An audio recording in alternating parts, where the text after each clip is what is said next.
Next, we're welcoming Joseph Blankenship from Forrester.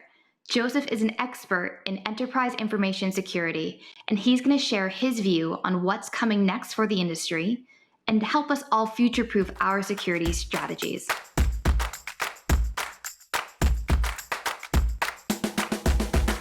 Thanks, Kelly, and hi, everyone. I'm delighted to be joined today by VP and Research Director at Forrester, Joseph Blankenship.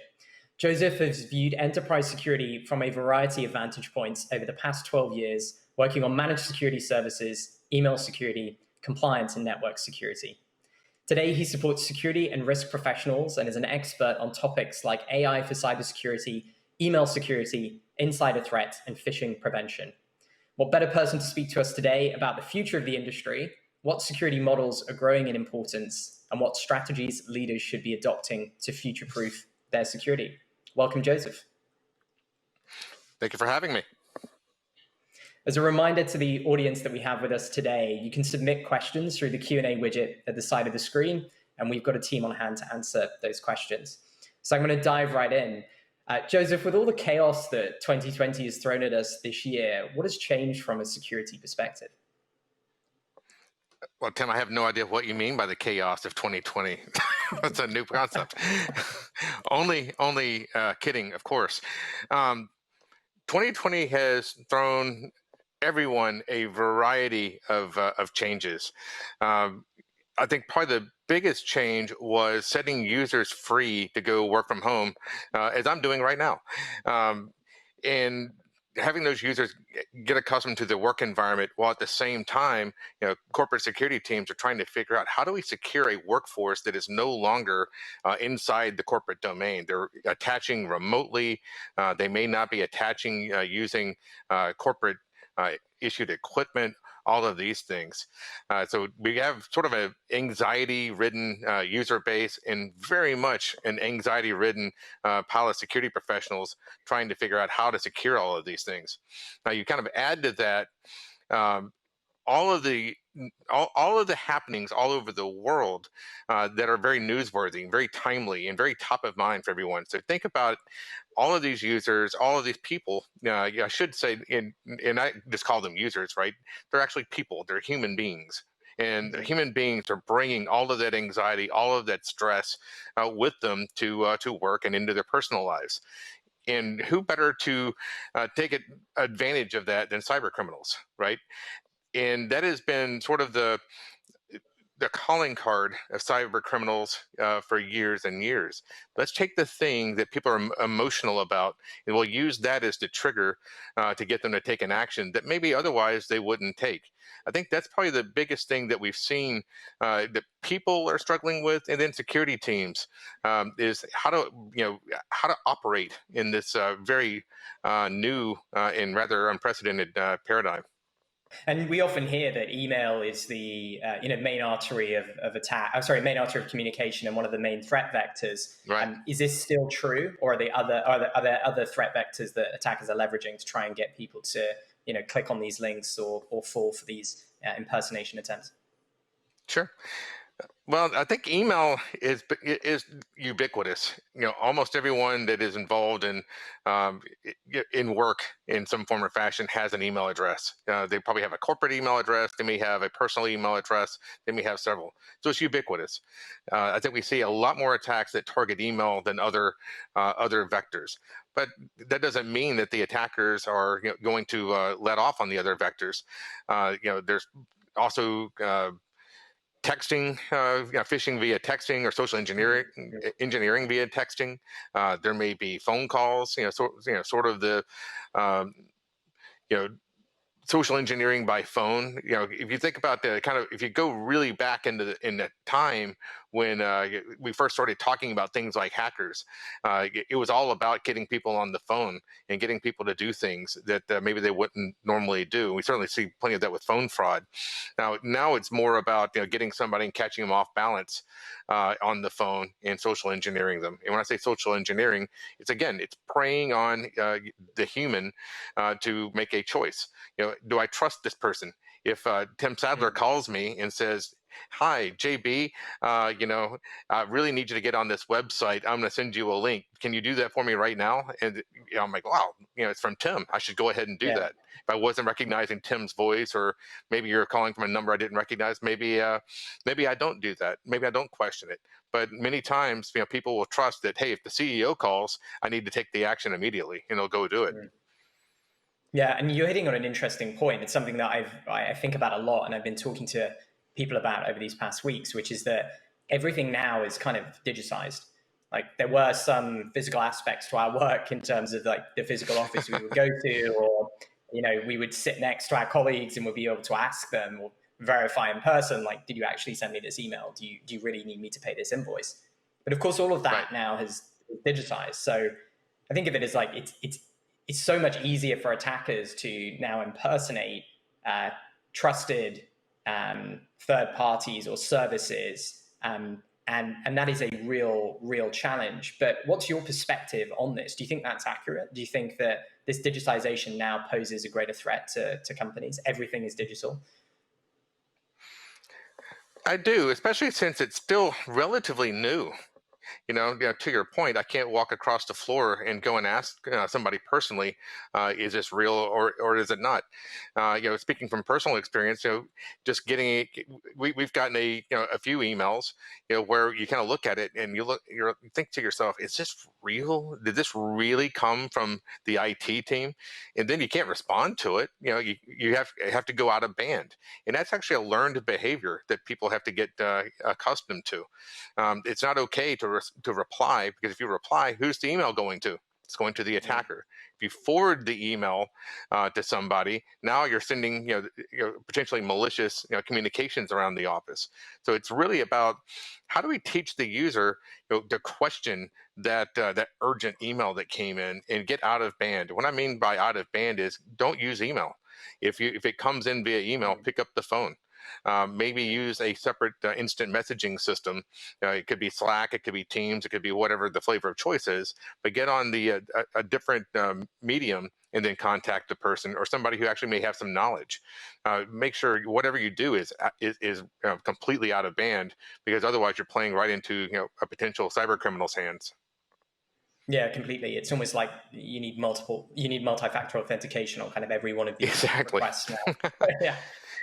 And it's not a natural thing to do, right? I mean, that's what the cyber criminal is going to count on. If someone gets an email saying it's the CEO, the IT team, the CFO, their cyber criminal is counting on that person to respond or to take that action, and not just to take the time to go and research it and contact someone through a different medium. Yeah, and completely. And also, they only need one of these to work out, right? They can send, Right. pretty trivial to send like hundreds of thousands of these out, and you only need one to work to get the payoff. So what kind of security models do you think companies need to think about or adopt? You've written a lot about this topic of zero trust. And do you think that's the answer here, or at least one of the answers, which is just, educate your people to just don't trust anything, right? Don't take anything at face value. Always seek to verify through multiple factors of, authentication, talk to other people, etc. Well, Forrester came up with zero trust, way back in 2009. And when we first came up with it, it was very much about segmenting networks and stopping lateral movement inside of networks. Over time, we've really kind of fine-tuned that and started looking at, it's not just about the network. It's also about the data that we're trying to protect.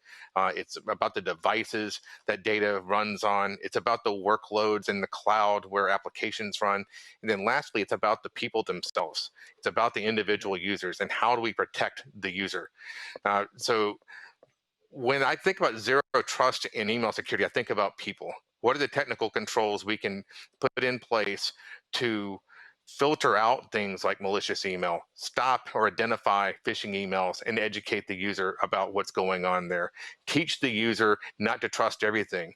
One of the problems with email, and one of the reasons that it's such a successful attack vector, is I think we have a very trusting relationship with email.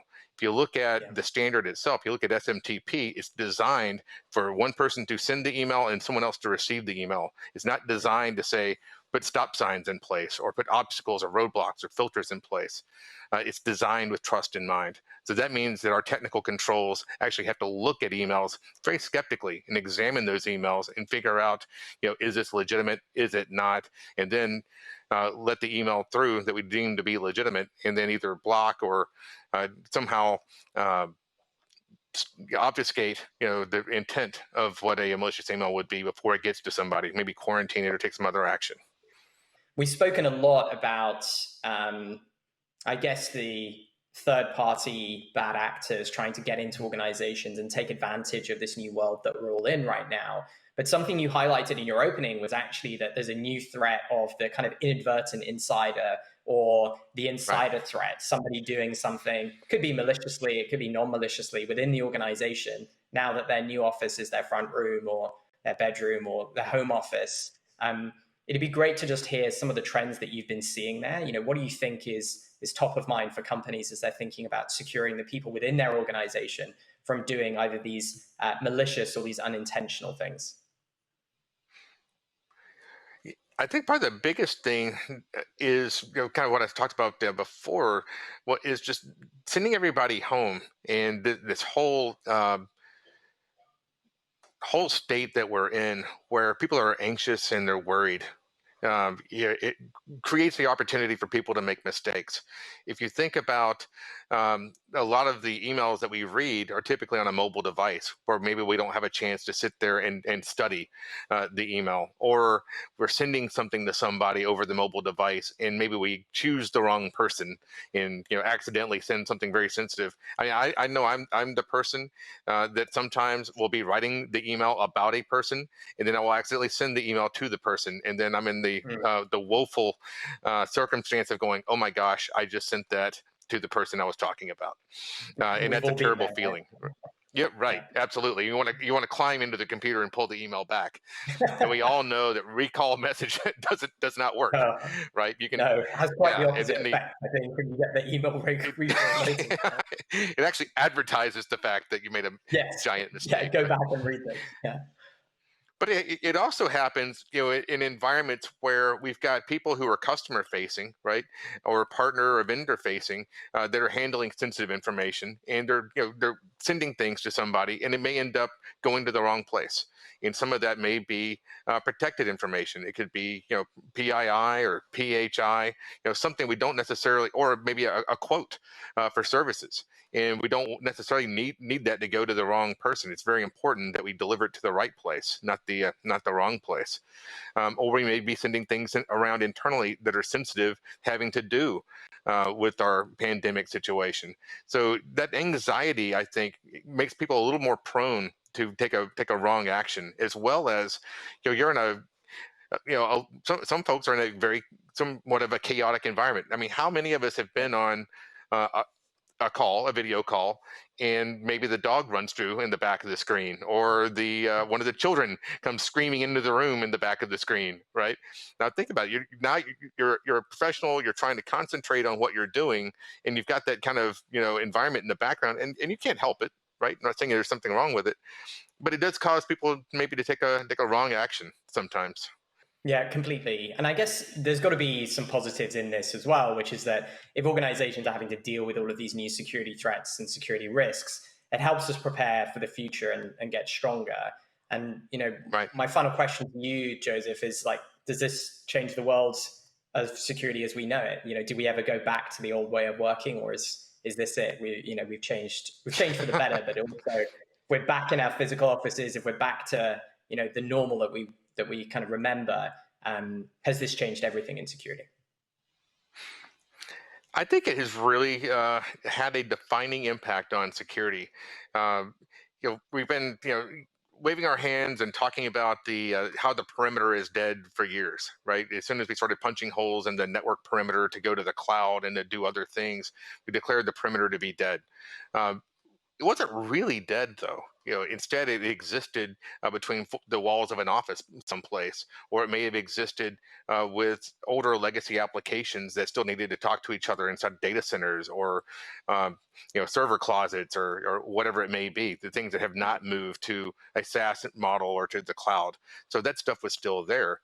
Now, when we send everybody home and said you still have to be productive, job one was let's get everyone productive. Job two was now in this new paradigm, how do we get back to a state of security that we can all be comfortable with? How can we make sure that that we're accommodating our risk? One of the things that we found out is we actually have the tools to do that now, where maybe we didn't have that several years ago. It's also made security teams go and adapt things for remote, secure remote access that perhaps they didn't do before, at least not on a broad scale. It also had the impact of people being able to observe. People who did not trust remote work before said, oh my gosh, there's no way our people will be productive at home. They'll be off doing laundry, watching television, playing video games, or trying to take care of the children, right? What we did find out was people are still productive at home. And that is going to change the way, I believe, that employers bring people back to work, where maybe we don't all go back to offices full time. Maybe we're doing it part time, or it's on a as needed basis, those types of things. So yeah, I think the pandemic was really kind of a forcing mechanism to say, we're going to enable people to be secure and productive wherever they are, and not just in the walls of the office.